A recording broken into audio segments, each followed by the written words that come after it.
El aire en el despacho del notario olía a cuero viejo, a polvo de legajos, y a una tensión tan densa que se podía cortar con un cuchillo. Llevábamos sentados más de una hora, en un silencio sepulcral que solo rompía el tic-tac de un reloj de pared antiguo, marcando cada segundo como un golpe de martillo en el yunque de nuestra ansiedad. Es increíble cómo un solo momento puede cambiarlo todo. Si alguna vez habéis sentido que el destino os ponía a prueba, os va a interesar esta historia. Contadme desde qué ciudad me escucháis mientras nos adentramos en este laberinto. A mi lado Javier me apretaba la mano. Su palma estaba sudorosa, pero su agarre era firme, un ancla en medio de la tormenta que se avecinaba. Éramos un equipo, él y yo. Llevábamos 5 años casados, luchando contra viento y marea, posponiendo nuestros sueños a la espera de este día. La muerte de su padre don Ricardo Balbuena, un hombre tan rico como déspota, era una tragedia, sí, pero también era, y me avergonzaba admitirlo, nuestra liberación. Su herencia era la llave para la vida que anhelábamos. Una casa propia lejos de la sombra de su familia, el pequeño restaurante con el que soñaba, y quizás, por fin, un bebé. Frente a nosotros, su familia completaba el cuadro de una estampa fúnebre.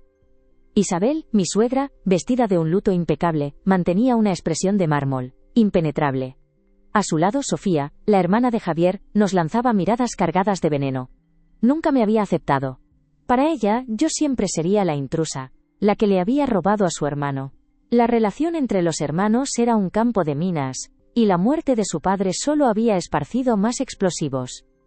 El notario, un hombrecillo calvo y de gafas gruesas llamado señor Roldán, carraspeó, ajustándose las lentes sobre la nariz. Extendió el testamento sobre la mesa de caoba pulida, y el simple crujido del papel nos heló la sangre a todos. Procederé a la lectura de la última voluntad de don Ricardo Balbuena, dijo con una voz monótona, como si leyera la lista de la compra.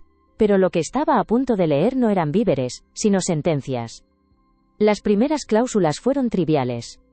Unas joyas para mi suegra, una colección de relojes para un primo lejano, una donación a una organización benéfica, que servía más para limpiar su imagen que su conciencia. Javier se removió en su asiento, impaciente. Yo le di un suave apretón en la mano, un código silencioso que decía, ya casi mi amor, ya casi somos libres. Qué ingenua fui. La libertad estaba a punto de convertirse en la más pesada de las cadenas. El señor Roldán hizo una pausa dramática, bebió un sorbo de agua y nos miró a todos por encima de sus gafas. Y ahora, el grueso del patrimonio, anunció. Sentí un nudo en la garganta.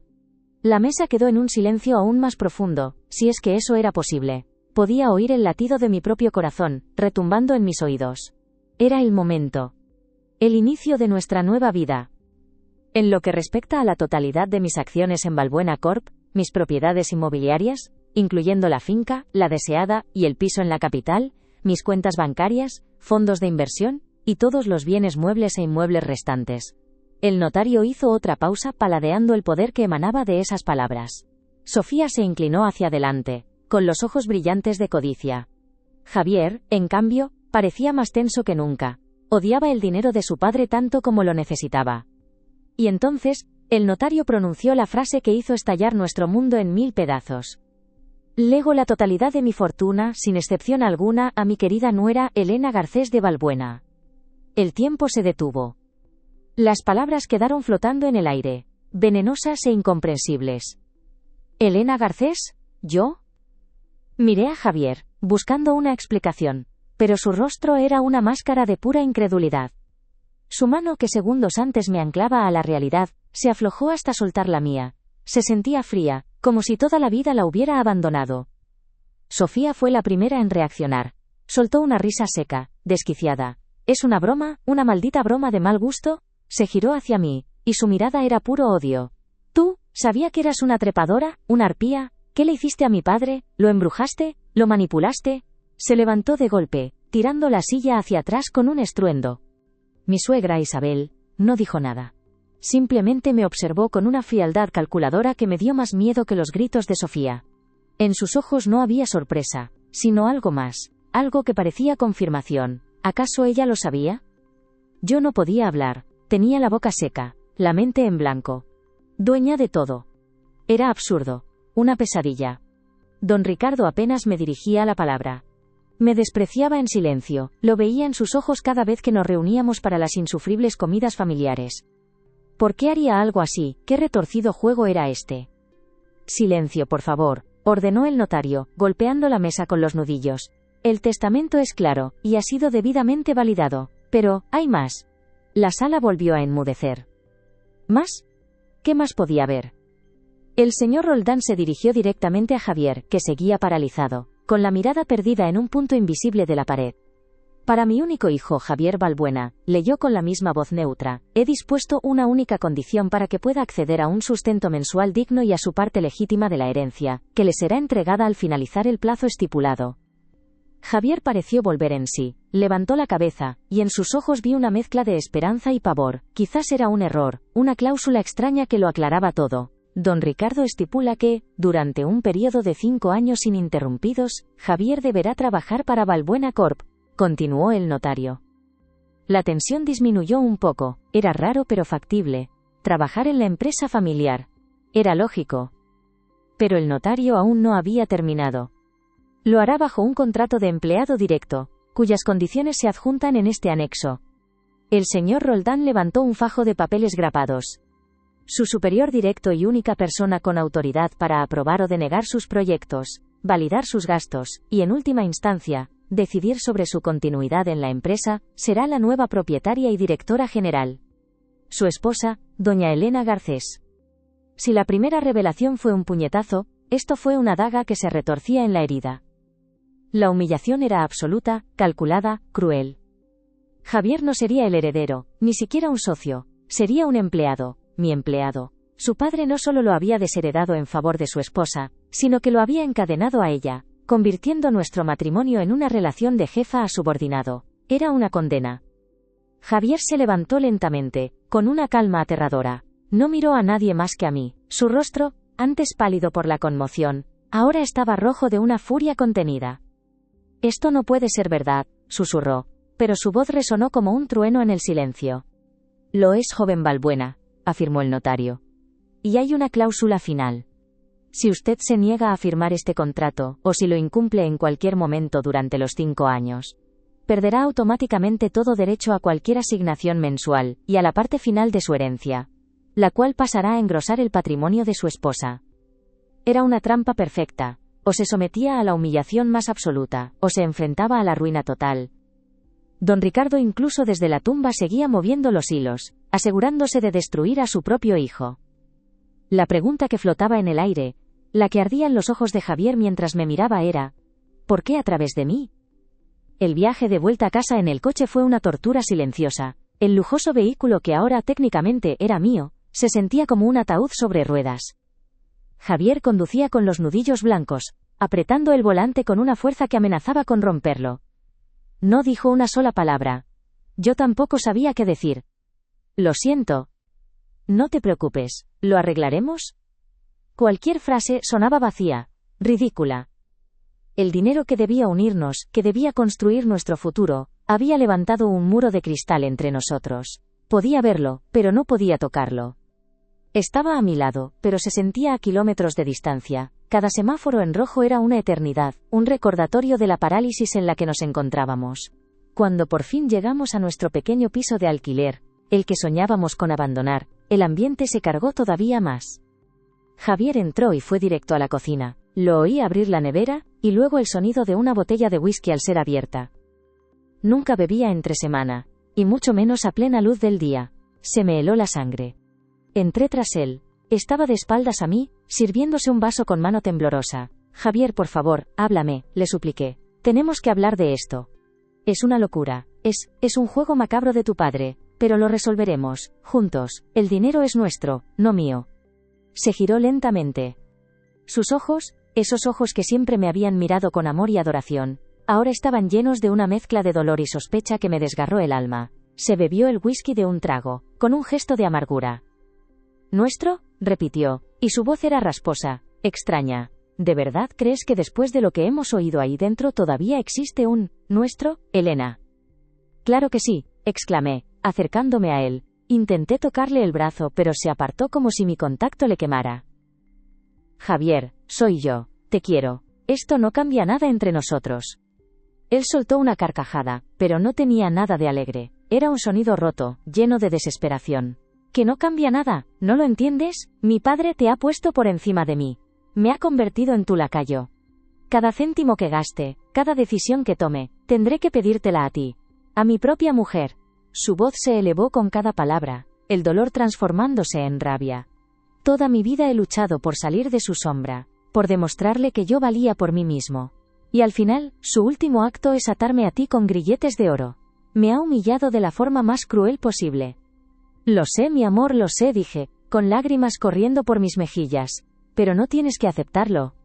Podemos rechazarlo todo, irnos lejos, empezar de cero como siempre dijimos. ¿Empezar de cero? ¿Con qué? Espetó. ¿Con mis deudas? Con el préstamo que pedí para mi último proyecto fallido, ese que mi padre se negó a financiar. No tenemos nada, Elena, nada. Él lo sabía. Sabía que no tengo otra opción más que aceptar su maldito contrato, y tú eres mi carcelera. La palabra carcelera me golpeó como una bofetada.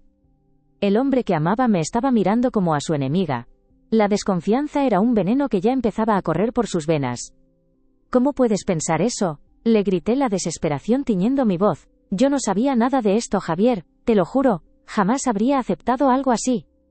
¿Ah, no? Inquirió, acercándose a mí, su rostro a centímetros del mío. Su aliento olía a alcohol y a rabia. Es curioso, mi padre te odiaba, apenas te hablaba. ¿Y de repente te convierte en la reina de su imperio? No tiene sentido, Elena, a no ser. Hizo una pausa, y la insinuación que vino después fue la peor de las traiciones. A no ser que tú y él tuvierais algún tipo de acuerdo. Algún secreto que yo no conocía. El mundo se me vino abajo. No era solo el testamento, no era solo la humillación, era él, Javier, mi Javier, dudando de mí. Acusándome de la conspiración más vil y retorcida. La confianza, el pilar sobre el que habíamos construido nuestra vida juntos, se estaba desmoronando ante mis ojos. ¿Me estás acusando de haberme acostado con tu padre? Susurré, horrorizada, sintiendo que el suelo desaparecía bajo mis pies. No respondió. Simplemente me sostuvo la mirada, y en sus ojos vi la respuesta. No lo creía del todo, pero la semilla de la duda, plantada por el odio de su padre, ya había germinado. Y en ese momento, en medio de los escombros de nuestros sueños, sonó mi teléfono móvil. El ruido estridente nos hizo sobresaltar a los dos. Miré la pantalla. Era un número desconocido. Dudé en contestar, pero algo me impulsó a hacerlo. Deslicé el dedo por la pantalla y me llevé el teléfono a la oreja, sin apartar la vista de los ojos heridos de mi marido. Diga, mi voz era un hilo tembloroso. Señora Balbuena, soy el señor Roldán, el notario. La voz monótona del hombrecillo sonó extrañamente urgente. Disculpe que la moleste, pero hay algo más. Algo que don Ricardo me dio instrucciones muy específicas de no mencionar durante la lectura principal. Mi corazón dio un vuelco. ¿Aún había más? Me pidió que le entregara esto personalmente y en privado, solo a usted, continuó el notario. Es un sobre lacrado. Me dijo que contenía la verdadera razón de su decisión. Creo que debería venir a mi despacho cuanto antes. Lo que hay aquí dentro, podría cambiarlo todo, de nuevo. Colgué el teléfono, pero mantuve el aparato pegado a mi oreja, escuchando el pitido monótono de la línea muerta. Mis dedos estaban helados. El sobre lacrado. La verdadera razón. Cada palabra del notario, era una piedra más en el muro que se levantaba entre Javier y yo. Él seguía mirándome, su rostro una mezcla de furia y desconcierto. La acusación que había lanzado seguía flotando entre nosotros, tóxica e irrespirable. ¿Quién era?, preguntó Javier, su voz peligrosamente baja. Tragué saliva intentando humedecer mi garganta seca. El señor Roldán, respondí en un susurro. ¿El notario? ¿Qué demonios quiere ahora? ¿No ha hecho ya suficiente daño por un día? Se sirvió otro whisky, esta vez llenando el vaso casi hasta el borde. El ámbar del líquido parecía capturar la luz enferma de la tarde. Dice que hay algo más. Algo que tu padre le pidió que me entregara solo a mí. En privado. Supe, en ese instante, que mi respuesta sellaría nuestro destino. La honestidad podía avivar el fuego de su desconfianza, pero la mentira lo convertiría en un infierno del que no podríamos escapar. Javier se rió, un sonido amargo que no llegó a sus ojos. ¿Solo a ti? ¿En privado? Claro, todo esto es un teatro muy bien montado, y tú eres la actriz principal. Dejó el vaso sobre la encimera con un golpe seco que me hizo estremecer. Ve, corre a recibir tus siguientes instrucciones. Yo me quedaré aquí, en el decorado que mi padre construyó para tu gran actuación. Sus palabras eran látigos, cada una me dejaba una herida invisible. No es así, Javier. Yo estoy tan confundida como tú. Voy a ir, sí, pero voy a ir para entender qué está pasando, para encontrar una forma de arreglar esto, por nosotros. No hay nada que arreglar, Elena, dijo dándome la espalda. Mi padre lo rompió todo, y te usó a ti como martillo. El trayecto de vuelta al despacho del notario fue un borrón. Conducía el coche, que ahora sentía ajeno y opresivo, por unas calles que no reconocía, aunque las había recorrido 1000 veces. Mi mente era un torbellino de preguntas sin respuesta. ¿Qué podía ser tan secreto como para no incluirlo en el testamento? ¿Qué juego póstumo estaba jugando don Ricardo? El señor Roldán me recibió sin ceremonias, guiándome a una pequeña sala contigua, lejos de la mesa de caoba donde nuestra vida se había hecho añicos. El aire aquí era aún más viciado, olía a secretos guardados bajo llave. No dijo nada, simplemente abrió un cajón de su escritorio, y extrajo un sobre grueso, de color crema, sellado con un lacre rojo que llevaba el escudo de la familia Balbuena. Me lo tendió. Mis manos temblaban al cogerlo. Pesaba más de lo que debería pesar un simple papel. Don Ricardo fue muy insistente en sus instrucciones, dijo el notario, observándome por encima de sus gafas. Solo usted podía recibirlo. Y solo usted debía decidir qué hacer con su contenido. Sentí un escalofrío. Aquello no era una explicación, era una carga. Agradecí con un gesto de cabeza, incapaz de hablar, y salí de allí como si el edificio estuviera en llamas. No lo abrí en el coche, no me atrevía. Necesitaba estar en casa, en nuestro espacio, aunque ahora se sintiera como un campo de batalla. Necesitaba que Javier estuviera allí, para enfrentar juntos lo que fuera que contuviera aquel sobre. ¡Qué ilusa! La palabra juntos ya había perdido su significado. Cuando llegué, Javier estaba sentado en el sofá, en la penumbra del salón, con la botella de whisky a su lado. La habitación estaba impregnada de un silencio hostil. Me vio entrar y sus ojos se clavaron de inmediato en el sobre que sostenía en mi mano como si fuera una bomba a punto de estallar. ¿Y bien?, preguntó, su voz arrastrando las palabras. ¿Qué es? El guión de tu próximo acto. Se levantó y caminó hacia mí, rodeándome como un depredador. Me sentí pequeña, acorralada. No lo sé, no lo he abierto, quería hacerlo contigo. Le tendí el sobre, un gesto de paz, una ofrenda. Pero él no lo tomó. Solo lo miró con desprecio. Ábrelo tú, al fin y al cabo, es tu herencia, tus secretos. Con los dedos entumecidos, rompí el sello de lacre. Dentro no solo había una carta doblada en varias partes, sino también un objeto pequeño y frío que cayó sobre mi palma. Una llave antigua, de caja de seguridad, con una pequeña etiqueta de metal atada con un hilo, en la que solo había un número, 713. Aparté la llave y desdoblé la carta. La caligrafía de don Ricardo era elegante y afilada, como él. Empecé a leer en voz alta, mi voz temblando al principio, pero volviéndose más firme a medida que el horror de sus palabras me invadía. Mi querida Elena, comenzaba. La familiaridad era nauseabunda. Si estás leyendo esto, es que todo ha salido según mi plan. Sé que ahora mismo estarás confundida, y mi hijo, predeciblemente, estará sumido en la autocompasión y la rabia. No le culpes. Nunca ha sabido estar a la altura. Miré a Javier. Estaba rígido, su mandíbula apretada con tanta fuerza que me extrañó que no se rompieran los dientes. Le hice un gesto para que me dejara continuar, aunque cada palabra era un veneno que nos estaba inoculando. Te he elegido a ti, Elena, porque en ti vi algo que a mi hijo le falta: fortaleza, ambición, un instinto de supervivencia que él ahogó hace mucho en idealismo barato. Durante años, he intentado convertirlo en un Balbuena, en mi sucesor. Fracasé. Es débil, sentimental, incapaz de tomar las decisiones difíciles que requiere un imperio como el nuestro. ¡Basta!, gritó Javier, su voz rota. No leas más, no quiero oír sus malditas mentiras. Tenemos que saberlo todo, le contesté, con lágrimas de rabia y pena nublando mi vista. Tenemos que entender por qué, y seguí leyendo, aunque sentía que estaba destrozando a mi marido con cada sílaba. Este testamento no es un regalo, Elena, es una prueba, y una herramienta. Te doy el poder absoluto para que hagas lo que yo no pude: forjar a Javier. O lo hundes, o lo conviertes en un hombre digno de su apellido.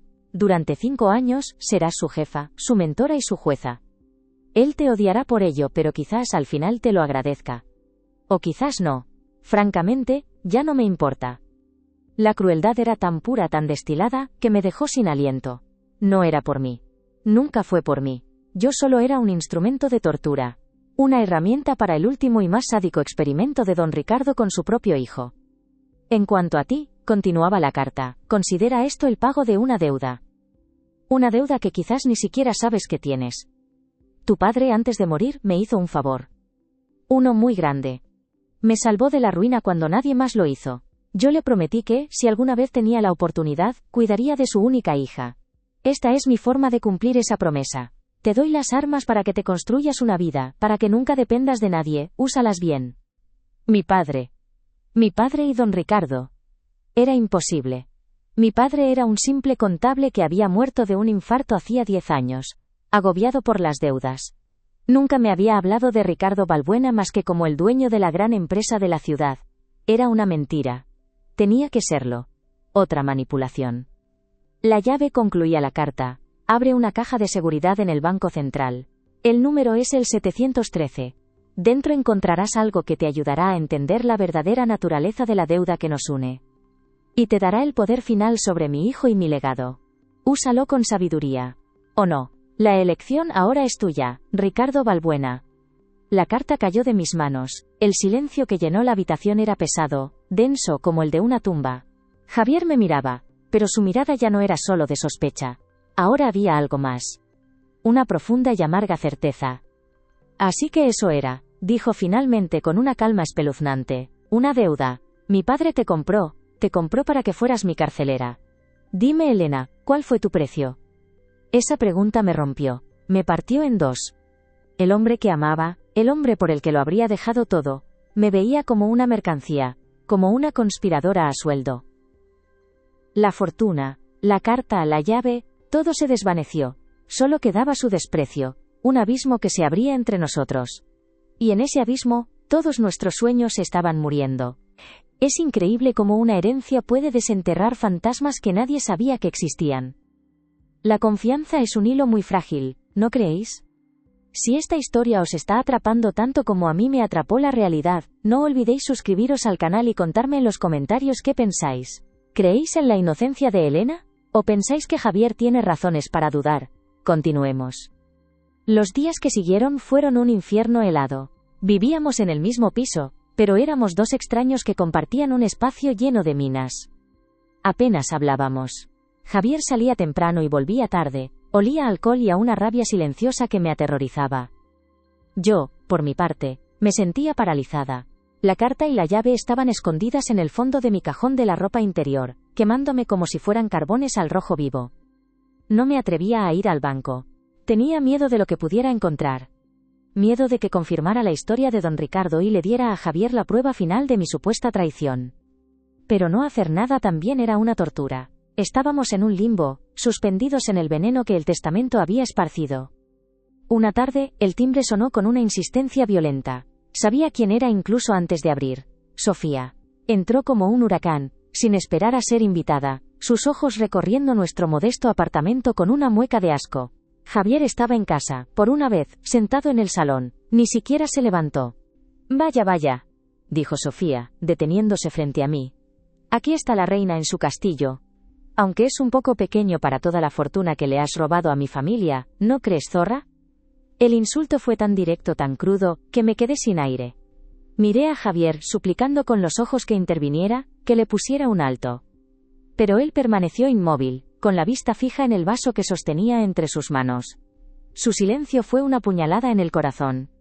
No le he robado nada a nadie, Sofía, respondí, mi voz más firme de lo que me sentía. Tú estabas allí. ¿Oíste el testamento? Oí una farsa, gritó ella, acercándose a mí hasta que pude oler su perfume caro y su odio.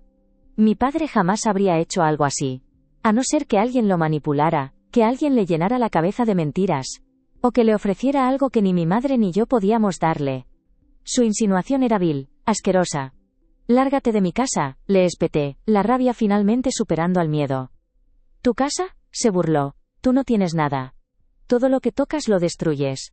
Primero le robaste el juicio a mi hermano, lo alejaste de nosotros. ¿Y ahora esto? Pero no te saldrás con la tuya. Voy a impugnar ese testamento. Mis abogados ya están en ello. Te voy a destruir, Elena. Voy a asegurarme de que acabes en la calle, de donde nunca debiste haber salido. Durante todo el torrente de veneno, Javier no movió un músculo. No dijo una palabra. Ni para defenderme, ni para detener a su hermana. Simplemente se quedó allí, como un espectador en la demolición de nuestra vida. Su pasividad era una traición más profunda y dolorosa que cualquier grito de Sofía. Finalmente Sofía pareció quedarse sin insultos. Me lanzó una última mirada cargada de promesas de venganza y salió, dando un portazo que hizo temblar las paredes. La casa quedó en silencio de nuevo, pero esta vez era un silencio acusador, un silencio que gritaba la cobardía de Javier. Me giré hacia él temblando de ira y de dolor. No dijiste nada, susurré. Dejaste que me humillara, que me insultara en mi propia casa, no me defendiste. Él levantó la vista por primera vez, sus ojos estaban vacíos, desprovistos de cualquier emoción. Quizás tienes razón, dijo con una voz gélida que no reconocí. Quizás todo esto es culpa tuya. Esa noche no pude dormir, di vueltas en la cama, el lado de Javier vacío y frío. Se había quedado dormido, o más bien se había desmayado por el alcohol, en el sofá. Me sentía completamente sola, atrapada en una pesadilla de la que no podía despertar. El dinero, la empresa, la herencia, no quería nada de eso. Solo quería a mi marido de vuelta. Pero el hombre del sofá ya no era mi marido. Era un fantasma atormentado por las palabras de su padre. A la mañana siguiente, tomé una decisión. No podía seguir así. Tenía que saber qué había en esa caja de seguridad. Fuera lo que fuese, bueno o malo, sería la verdad. Y la verdad, por dolorosa que fuera, era mejor que esa agonía de la incertidumbre. Esperé a que Javier saliera, sin despedirse, como cada día. Luego, saqué la carta y la llave de su escondite. Me vestí con la determinación de quien va a una batalla. Al volver a guardar la carta en el sobre, me di cuenta de que había una postdata en el reverso, una que en el caos de la primera lectura había pasado por alto. Unas pocas palabras escritas con una letra casi febril. P.T.D., leí en voz baja. Hay algo más que debes saber sobre la muerte de tu padre, la verdad no es la que crees. Se me heló la sangre. La muerte de mi padre, ¿qué tenía que ver la muerte de mi padre con todo esto? El infarto, los médicos, el hospital. Lo recordaba todo con una claridad dolorosa. ¿Qué otra verdad podía haber? Esta nueva revelación me llenó de un pavor renovado. La caja de seguridad ya no era solo una fuente de respuestas sobre el pasado de don Ricardo, sino también sobre el mío. Llegué al banco sintiendo que el corazón me iba a estallar en el pecho. El edificio era imponente, un templo de mármol y silencio. Me guiaron a la bóveda acorazada, un lugar frío y sin alma. El empleado del banco usó su llave, y luego me indicó que usara la mía. El mecanismo giró con un clic satisfactorio y la pesada puerta de metal se abrió. Dentro, la caja era más grande de lo que esperaba. Y no contenía solo documentos. Había varias carpetas abultadas, un par de diarios de cuero viejo, y encima de todo, una pequeña caja de terciopelo. Con manos temblorosas, abrí la caja. Dentro había un anillo de diamantes, deslumbrante, y una nota doblada. Para mi futura nuera, la única que estará a la altura. R.V. Sentí náuseas. Era una posesión, una marca. Dejé el anillo a un lado y tomé la primera carpeta. El título en la etiqueta me dejó sin aliento. Informe médico confidencial, Santiago Garcés, mi padre. Abrí la carpeta y empecé a leer los informes, los análisis, las notas de los médicos. Y entonces lo vi. Un documento que no debería estar allí. Un informe de toxicología. Y junto a él, un certificado de defunción, con una causa de muerte que no era un infarto. La palabra que leí hizo que el mundo entero se detuviera. Envenenamiento. Mi padre no había muerto de un infarto. Mi padre había sido asesinado. Me derrumbé contra la pared fría de la bóveda, jadeando, intentando procesar una verdad tan monstruosa que mi mente se negaba a aceptarla. Hojeé los documentos con desesperación, buscando una explicación, un error. Y entonces la encontré, una copia de una denuncia policial, archivada y desestimada por falta de pruebas. Una denuncia interpuesta por Ricardo Balbuena, acusando a sus socios de la época de haber asesinado a mi padre para evitar que revelara un fraude masivo. Un fraude del que don Ricardo al parecer también formaba parte hasta que mi padre lo convenció de salir. Mi padre no le había salvado de la ruina. Le había salvado de la cárcel, y le había costado la vida. La deuda no era dinero, era sangre. Don Ricardo no me estaba pagando un favor. Estaba intentando limpiar su conciencia, comprando mi silencio con una fortuna manchada. Y la postdata de su carta. La verdad no es la que crees. Era su última y cobarde confesión. Salí del banco como un autómata. Necesitaba hablar con Javier. Necesitaba mostrarle esto. Esto lo cambiaba todo. Ya no se trataba de su humillación, o de mi supuesta traición. Se trataba de un asesinato. Del asesinato de mi padre. Corrí a casa, con las pruebas metidas en mi bolso, sintiendo su peso como si fueran ladrillos. Abrí la puerta de nuestro piso gritando su nombre. ¡Javier! ¡Javier, tienes que ver esto! Pero la casa estaba en silencio. Un silencio diferente. Vacío. Fui al salón, a la cocina, al dormitorio. No estaba. Y entonces lo vi. Sobre la cama, en mi lado había una nota. Su caligrafía, apresurada y furiosa. He encontrado la carta y la llave, decía. Leí la postdata. Si hay una verdad sobre la muerte de tu padre, la encontraré yo mismo. He ido al banco. No me esperes, ya no sé quién eres, Elena. Y no sé si quiero saberlo. Mi bolso cayó al suelo. Los documentos se desparramaron por la alfombra. Se había ido. Me había traicionado. Había leído mi secreto más íntimo, la herida más profunda, y en lugar de esperarme, en lugar de afrontarlo juntos, había huido. Había tomado la llave y se había ido a buscar su propia verdad, dejándome sola con los fantasmas de nuestros padres y los escombros de nuestro matrimonio. Estaba sola. Completamente y aterradoramente sola. El silencio en el apartamento era una cosa viva y monstruosa. Los documentos que había traído del banco estaban esparcidos por el suelo como las hojas muertas de un otoño podrido. Cada página un testimonio del engaño sobre el que se había construido mi vida entera. Mi padre, asesinado. Javier, desaparecido. Me quedé allí, en medio de los restos de nuestro hogar, y por primera vez en mi vida, no sentí tristeza ni miedo. Sentí una furia helada, una claridad tan afilada como un trozo de cristal roto. Don Ricardo me había llamado fuerte. Ambiciosa. No sabía cuánto. Había pensado que el dinero era una llave para la libertad, para una vida con Javier. Qué estúpida había sido. El dinero no era una llave, era un arma. Y me la habían puesto en la mano. La habían usado para herirme, para manipularme, para convertirme en una pieza de su juego enfermo. Pero ahora el juego había cambiado. Ahora las reglas las ponía yo. Me levanté del suelo. Mis lágrimas se habían secado, dejando un rastro de sal y determinación en mi piel. Recogí cada papel, cada informe, cada prueba de la mentira. Los guardé no como un secreto doloroso, sino como munición. Fui a mi armario y aparté la ropa sencilla que solía usar. En el fondo, guardado para una ocasión especial que nunca llegó, había un traje sastre de color oscuro, caro, que me había comprado en un arrebato de optimismo hacía un año. Me lo puse. Era mi armadura. Cuando salí del apartamento ya no era Elena Garcés, la esposa confundida y traicionada. Era doña Elena Garcés de Valbuena, la heredera de un imperio manchado de sangre. Y mi primer acto como dueña iba a ser tomar posesión de mi reino. Conduje hasta el imponente edificio de Valbuena Corp, un monolito de cristal y acero que se alzaba contra el cielo gris de la ciudad. Siempre me había sentido intimidada por él. Hoy, lo veía como mío. Mientras tanto, en otra parte de la ciudad, Javier sentía que el mundo se desmoronaba bajo sus pies. En la bóveda del banco, había leído los mismos informes que yo.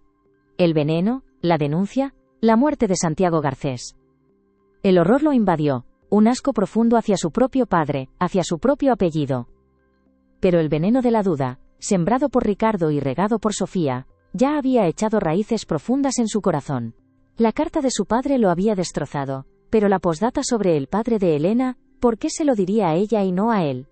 La respuesta en su mente retorcida por el dolor y el alcohol era obvia, porque ella ya lo sabía, porque era parte del trato, la fortuna a cambio del silencio sobre un asesinato.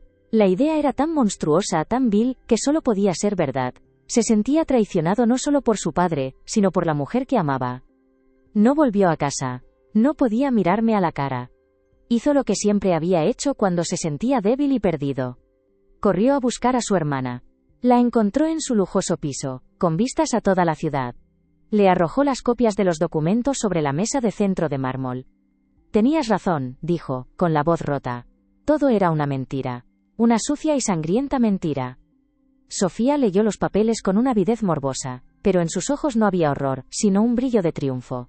Te lo dije, Javier, susurró, poniendo una mano sobre el hombro de su hermano.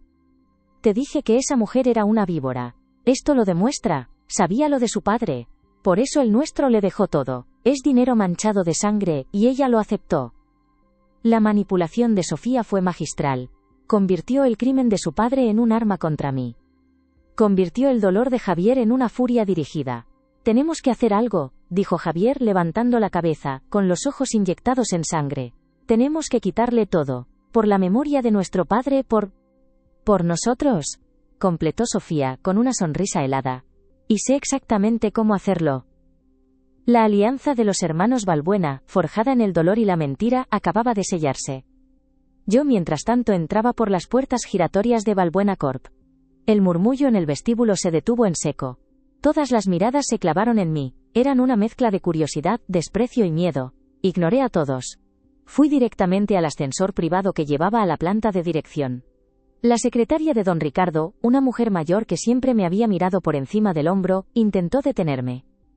La señora Balbuena no tiene cita, dijo con altivez. La señora Balbuena soy yo, respondí con una voz tan fría que la hizo retroceder. Y a partir de ahora, no necesito cita para entrar en mi propio despacho. Convoque una reunión de urgencia con todo el consejo de dirección. En 10 minutos, en la sala de juntas principal. Sin esperar respuesta, abrí la puerta del despacho de mi difunto suegro y entré. El aire olía a él, a tabaco caro y a poder. Me senté en su enorme sillón de cuero, detrás del escritorio de caoba que era tan grande como una barca.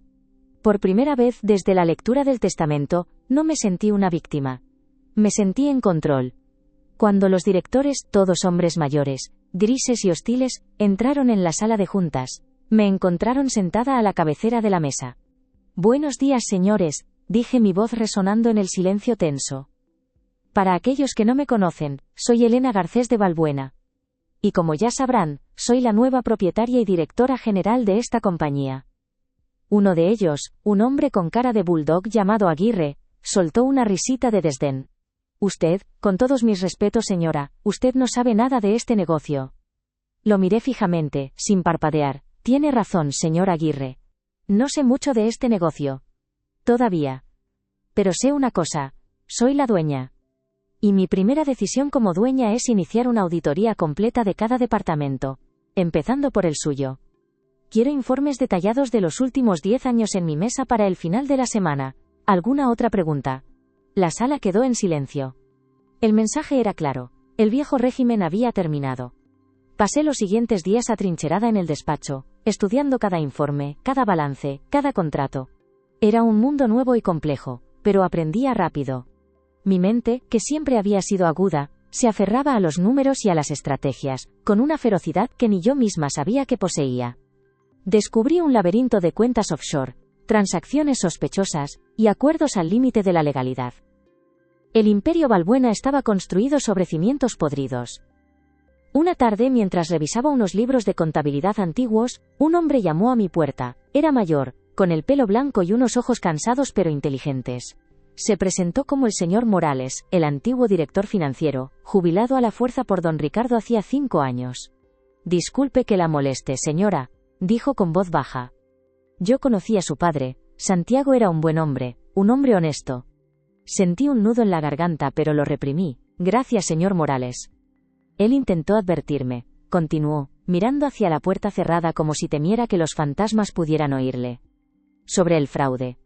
Sobre los socios de don Ricardo. Pero yo no le escuché, y cuando murió, don Ricardo lo tapó todo. Pero hay cosas que él no sabía que yo sabía. Se inclinó hacia adelante. ¿Sabía usted que su suegra, doña Isabel, realizaba transferencias periódicas a una cuenta en Suiza? Una cuenta que no figura en los libros de la empresa. La revelación me dejó helada. Isabel, la matriarca silenciosa, la mujer de mármol, siempre la había visto como una figura decorativa, amargada pero inofensiva. ¿Qué secretos guardaba ella? Antes de que pudiera preguntar más, la puerta de mi despacho se abrió de golpe. Javier y Sofía entraron como una exhalación, sus rostros desfigurados por la rabia. El señor Morales se retiró discretamente, dejándome sola para enfrentar la tormenta. Así que aquí estás, escupió Javier, su voz cargada de un desprecio que me desgarró, jugando a ser la reina en el trono de mi padre. ¿Disfrutas del dinero manchado con la sangre del tuyo? La acusación fue tan brutal, tan injusta, que me quedé sin palabras. Sofía sonreía a su lado saboreando mi dolor. No sabes lo que dices, Javier, logré decir, poniéndome de pie para enfrentarlos. Acabo de descubrirlo todo. Iba a buscarte, a contártelo. Mentiras, gritó él, golpeando el escritorio con el puño. Lo sabías desde el principio, ese fue tu pacto con mi padre. Tu silencio por su fortuna. Eres peor que él, porque tú te escondes detrás de una máscara de inocencia. Cada palabra era un golpe. Miré al hombre que amaba y vi a un extraño, un enemigo cuyo único propósito era destruirme. Esto se acaba hoy, Elena, intervino Sofía, su voz suave y venenosa. Tenemos los documentos, la prueba de que nuestro padre estuvo implicado en el asesinato del tuyo. Una historia muy jugosa para la prensa, ¿no crees? Hundiría la reputación de la empresa para siempre. Las acciones se desplomarían. ¿Qué queréis?, pregunté, aunque ya sabía la respuesta. Era un chantaje. Puro y duro. Es muy simple, dijo Sofía acercándose a mí. Vas a firmar un documento cediéndonos a Javier y a mí el control total y absoluto de Valbuena Corp. Te quedarás con una asignación generosa, por supuesto. Podrás vivir tu vida de lujos en silencio. Pero nosotros dirigiremos el imperio. O eso, o mañana mismo el mundo entero sabrá que el apellido Valbuena está manchado de sangre. Me sentí acorralada. Me habían quitado a mi marido, habían profanado la memoria de mi padre, y ahora querían quitarme lo único que me quedaba, el poder que Ricardo Valbuena, por las razones que fueran, me había entregado. Me miraban, expectantes, seguros de su victoria. Javier, con el rostro lleno de un dolor autoindulgente. Sofía, con la codicia brillando en sus ojos. Esa noche, abandoné nuestro pequeño piso para siempre. Me instalé en la mansión familiar, la deseada. Era un mausoleo enorme y silencioso, lleno de los fantasmas de la familia que me había destrozado. Caminé por los pasillos oscuros, sintiendo el peso de cada retrato que me observaba desde las paredes. Era la dueña de todo aquello, y nunca me había sentido más sola. Estaba al borde del abismo, a punto de ceder, de entregarles la victoria para acabar con aquella guerra. Me senté en el despacho de don Ricardo, el mismo en el que seguramente se había reído de su plan maestro, y miré por el ventanal el jardín sumido en la oscuridad. Estaba perdida. Derrotada. Y entonces, oí un ruido a mis espaldas, un crujido suave en el parqué. Me giré de golpe, con el corazón en un puño. En el umbral de la puerta, recortada contra la penumbra del pasillo, estaba Isabel, mi suegra. Su rostro, como siempre, era una máscara impasible, pero sus ojos oscuros brillaban con una intensidad que nunca antes le había visto. Se movió hacia la luz, silenciosa como un espectro.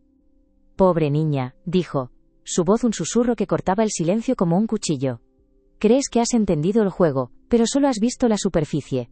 Mis hijos son unos necios sentimentales, igual que su padre. Hizo una pausa, deteniéndose a pocos metros de mí. Su mirada me atravesó. ¿Crees que sabes la verdad sobre la muerte de tu padre? ¿Crees que Ricardo fue el monstruo que lo orquestó todo para encubrir un fraude? Lo sé, respondí, mi voz temblando. Tengo las pruebas. Isabel soltó una risa seca, sin una pizca de humor. Tienes las pruebas que Ricardo quiso que tuvieras. Él era un hombre arrogante, pero no era estúpido. Nunca habría dejado un rastro tan claro, si no quisiera que lo encontraran. Se acercó un paso más, y la frialdad que emanaba de ella me heló la sangre. Ricardo no tuvo el valor de hacer lo que había que hacer para proteger a esta familia. Él quería confesar, limpiar su conciencia. Tu padre era una amenaza, sí, pero Ricardo nunca se habría atrevido a eliminarlo. Un terror helado comenzó a trepar por mi columna vertebral. ¿Qué quieres decir? Isabel me miró directamente a los ojos, y en su mirada vi un abismo de secretos y una crueldad mucho más profunda y antigua que la de su marido. Su voz, cuando volvió a hablar, fue apenas un murmullo, pero cada palabra cayó sobre mí con el peso de una lápida. Quiero decir que Ricardo no dio la orden de matar a tu padre, fui yo. Las palabras de Isabel cayeron en el silencio del despacho como gotas de cianuro en un vaso de agua. El mundo, que ya se había inclinado peligrosamente, terminó de volcarse. Mi padre, asesinado. Y la asesina no era un monstruo lejano y anónimo, ni siquiera el hombre al que había empezado a odiar desde la tumba. Era la mujer que tenía delante, la abuela de los hijos que nunca tendría, la matriarca de la familia que me había devorado. La sangre se me heló en las venas, un frío glacial que partía desde la nuca y me paralizaba cada músculo. Tú, fue lo único que acerté a susurrar. La palabra sonó hueca, insignificante ante la enormidad de su confesión. Ella asintió, con una calma aterradora, como si estuviera hablando del tiempo. Yo. Ricardo era un sentimental. Tu padre, Santiago, descubrió el fraude que nuestros socios estaban cometiendo. Un fraude del que Ricardo se beneficiaba, sí, pero por ceguera, por debilidad. Santiago le dio un ultimátum. O lo denunciaba todo, o él mismo iría a la policía. Ricardo entró en pánico. Quería confesarlo todo, aceptar las consecuencias, arrastrar el apellido Balbuena por el fango. Se paseó por el despacho, tocando los objetos sobre la mesa con una familiaridad posesiva. Yo no podía permitirlo. Décadas de trabajo, el legado de su abuelo, el futuro de mis hijos, todo a la basura por un ataque de conciencia. Le supliqué que fuera un hombre, que protegiera a su familia. Pero él solo hablaba de honor. El honor no paga las facturas, Elena. El poder sí. Su mirada se encontró con la mía en el reflejo oscuro del ventanal. Así que tomé la decisión que él no fue capaz de tomar. Fue una medida sanitaria. Un mal necesario para extirpar un cáncer que amenazaba con matarnos a todos. Contraté a alguien. Discreto, profesional. Un infarto era plausible. Nadie haría preguntas. Y Ricardo se rompió. Nunca me lo perdonó. Vivió el resto de su vida atormentado por la culpa, intentando compensar de formas estúpidas, como con este testamento. Cada palabra era un ladrillo más en el muro de mi prisión. El testamento no era un castigo para Javier, ni una prueba para mí, era la penitencia de un cobarde. Ricardo no me había dado el poder para que forjara a su hijo, me lo había dado para que, quizás, algún día, descubriera la verdad y destruyera a su mujer. Me había usado como su arma póstuma de venganza y justicia. ¿Y por qué me lo cuentas ahora?, pregunté, mi voz recuperando un filo de acero. El miedo empezaba a dar paso a una rabia blanca, pura, incandescente. Isabel sonrió por primera vez, una sonrisa fina, de reptil, porque ahora eres la dueña de todo. Legalmente. Y mis hijos están a punto de cometer una estupidez, chantajeándote con una verdad a medias que podría destruirnos. Pero tú y yo, Elena, somos iguales. Somos supervivientes. Tú tienes el control en el papel, yo lo tengo en la realidad. Juntas, podemos llevar este imperio más lejos de lo que Ricardo jamás soñó. Olvídate de Javier y Sofía. Son niños, esto es un juego de adultos. La oferta quedó suspendida en el aire, obscena y tentadora. Poder, riqueza, seguridad, todo a cambio de mi silencio. A cambio de convertirme en cómplice de la mujer que había ordenado la muerte de mi padre. Me miró, esperando mi respuesta, segura de que la ambición que Ricardo creyó ver en mí se impondría a todo lo demás. Y en ese instante, mi camino se bifurcó. Podía aceptar y convertirme en un monstruo como ella, o podía quemarlo todo hasta los cimientos. Fingí sopesar sus palabras, dejando que el silencio se alargara. Necesito tiempo para pensar, dije finalmente, mi voz cuidadosamente neutra. Esto es, mucho que asimilar. Su sonrisa se ensanchó. Tómate el que necesites, querida.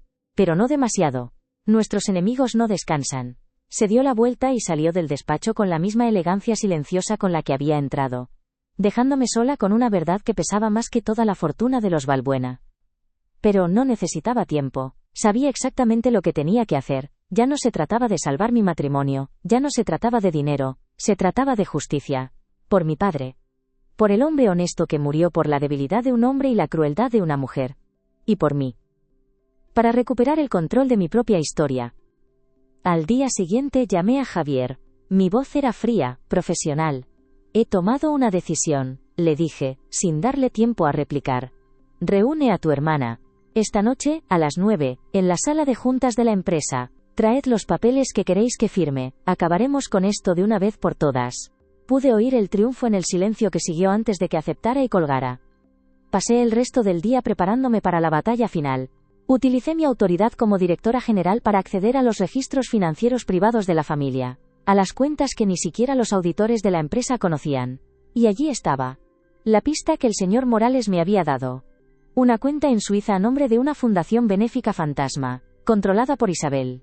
Y desde esa cuenta, transferencias periódicas durante meses a otra cuenta en las Islas Caimán. Una cuenta que, tras unas horas de investigación frenética con un detective privado que contraté con el dinero de la empresa, resultó pertenecer a un hombre con un largo historial de trabajos sucios. El pago final se había realizado 2 días después de la muerte de mi padre. Era la pistola humeante. Esa noche, llegué a Balbuena Corp antes que nadie. La sala de juntas estaba oscura y silenciosa. En la cabecera de la mesa, coloqué 3 carpetas. Una para cada uno de los Balbuena restantes. Esperé en la penumbra, sintiendo los latidos de mi corazón como un tambor de guerra. Llegaron puntuales, rebosantes de una arrogancia victoriosa. Javier evitó mi mirada, su rostro una máscara de resentimiento. Sofía, en cambio, me sonrió con suficiencia. Dejó sobre la mesa una pila de documentos legales. Sabia decisión, Elena, dijo. Es lo mejor para todos. Detrás de ellos entró Isabel. Me dirigió un sutil gesto de aprobación, creyendo que esta reunión era parte de nuestro nuevo pacto. Se sentó a mi derecha, como una reina junto a su heredera designada. Antes de firmar nada, comencé mi voz firme sin un atisbo de temblor. Quiero que entendáis la historia completa. La que vuestro padre no tuvo el valor de contar, y la que vuestra madre ha ocultado durante más de 10 años. Javier bufó. Ahórrate el teatro, Elena. Sabemos lo que hiciste. No, respondí mirándolo directamente a los ojos. No tenéis ni idea. Abrí la primera carpeta, la que estaba frente a él. Contenía la carta de su padre, la que me había dejado a mí. Lee esto. Lee cómo tu padre se despreciaba a sí mismo por su cobardía. Lee cómo me eligió a mí, no porque fuera una conspiradora, sino porque sabía que yo era más fuerte que tú. Y que solo alguien fuerte podría enfrentarse a la verdad de esta familia. Mientras Javier leía, con el rostro pasando de la ira a la confusión, abrí la segunda carpeta, la de Sofía. Dentro estaban las pruebas del chantaje de sus socios, el fraude que mi padre descubrió. Tu fortuna, le dije, el lujo en el que te has revolcado toda tu vida se construyó sobre el crimen y la mentira. Mi padre iba a destaparlo todo, iba a quitaros vuestro preciado apellido. Sofía palideció, leyendo los documentos con ojos desorbitados. La soberbia empezaba a resquebrajarse en su rostro. Finalmente, me giré hacia Isabel. Su expresión seguía siendo de mármol, pero vi un destello de inquietud en sus ojos. Y luego estás tú, Isabel, dije, mi voz bajando a un susurro gélido que llenó la sala. Abrí la tercera carpeta. Dentro estaban los extractos bancarios de la cuenta suiza, las transferencias, el nombre del sicario, y el informe del detective privado. Lo deslicé por la mesa hasta que quedó frente a ella. Ricardo no mató a mi padre. Tenía demasiado miedo. Demasiada conciencia. Pero tú no tienes ninguna de las dos cosas, ¿verdad? El silencio que cayó sobre la sala fue absoluto, denso, como si el aire se hubiera convertido en plomo. Javier levantó la vista de la carta, con el rostro desencajado por el horror y la incredulidad. Sofía miró los extractos bancarios, luego a su madre, con la boca abierta en una «oh» silenciosa de espanto. «¿Madre?», susurró Javier, «¿de qué está hablando?». Isabel me miró, y por primera vez, vi una fisura en su máscara de hielo. Vio que lo sabía todo, que su juego había terminado. Pero no se derrumbó. En su lugar, se enderezó en su silla, y una expresión de puro desdén se apoderó de sus facciones. «Lo hice por vosotros», espetó, su voz vibrando con una furia largamente reprimida. «Por esta familia. Vuestro padre la habría destruido con sus escrúpulos. Yo la salvé. Yo os di la vida que tenéis. Deberíais estar agradeciéndomelo de rodillas, en lugar de escuchar a esta advenediza». La confesión, brutal y sin remordimientos, golpeó a sus hijos como una ola. Vi cómo el mundo de Javier se hacía añicos ante mis ojos. El padre al que odiaba era un cobarde, sí, pero la madre a la que había respetado, a la que había idolatrado en silencio, era una asesina a sangre fría. Se llevó las manos a la cabeza, un gemido ahogado escapando de sus labios. Sofía empezó a llorar, sollozos secos y convulsos, el sonido de una vida de certezas desmoronándose. «Todo este tiempo», susurró Javier mirándome a mí, «todo este tiempo yo te culpé a ti». Se me partió el alma al ver su dolor, el abismo de su arrepentimiento. Pero ya era tarde. El cristal roto nunca vuelve a ser el mismo. La policía tiene copias de todo esto, dije con calma, mi misión casi cumplida. Les di instrucciones de actuar si no recibían una llamada mía anulando la orden a las 10 en punto. Miré el reloj de la pared, eran las 10:05. Justo en ese momento, el sonido lejano pero inconfundible de las sirenas comenzó a crecer, acercándose al edificio. El imperio Balbuena se derrumbó en esa sala, no con un estruendo, sino con el llanto roto de 2 hijos, y el silencio desafiante de una madre acorralada. Meses después, el sol entraba por los grandes ventanales de un local casi vacío en el centro de la ciudad. Olía a pintura fresca y a madera nueva. Mi restaurante, el sueño que una vez fue nuestro, ahora era solo mío. Había vendido Balbuena Corp, pieza por pieza, purgando los negocios sucios y asegurándome de que los empleados honestos encontraran nuevos puestos.